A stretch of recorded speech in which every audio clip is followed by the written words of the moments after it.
নারী প্রধান পরিবারের নামে পরীক্ষামূলকভাবে ফ্যামিলি কার্ড চালু করতে যাচ্ছে সরকার। মাসিক 2,500 টাকা করে পরিবারগুলোকে এ ভাতা দেওয়া হবে। ভাতা দেওয়া হবে উপকারভোগীর পছন্দ অনুযায়ী মোবাইল ওয়ালেট বা ব্যাংক হিসেবে।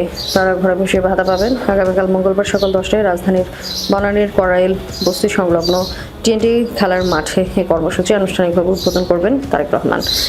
সোমবার বিকেলে সমাজ কল্যাণ মন্ত্রণালয়ের আয়োজনে অর্থ মন্ত্রণালয়ে অনুষ্ঠিত সংবাদ সম্মেলনে এই তথ্য জানানো হয়েছে।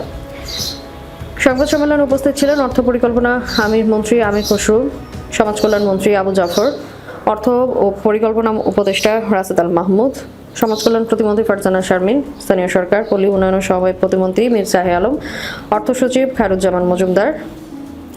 নির্বাচনে যে অঙ্গীকার ছিল তার অংশ হিসেবে ফ্যামিলি কার্ডের মতো একটি বড় সিদ্ধান্ত নেওয়া হয়েছে। আমরা বহুদিন ধরে বলে আসছি বাংলাদেশের অর্থনীতির সুফল সব মানুষের ঘরে পৌঁছাবে, কিন্তু বাস্তবে সেটা করা সম্ভব হয়নি। তিনি বলছেন স্বচ্ছ স্বাধীন প্রক্রিয়ার মাধ্যমে কর্মসূচি সুবিধাভোগীদের তালিকা প্রস্তুত করা হয়েছে। আগামী জুন পর্যন্ত 4 মাসের জন্য 38,7,00,000 টাকা বরাদ্দ রাখা হয়েছে উল্লেখ করে সংবাদ সম্মেলনে জানানো হয় পরীক্ষামূলক পর্যায়ে 67,854টি নারী প্রধান পরিবারের তথ্য সংগ্রহ করা হয়। আগে দরিদ্র ও নিম্ন মধ্যবিত্ত পরিবার চিহ্নিত করে 51,805টি পরিবারের তথ্য যাচাইয়ের পর 47,777টি সঠিক পাওয়া গেছে বলে লিখিত বক্তব্যে জানান সমাজ কল্যাণ মন্ত্রী।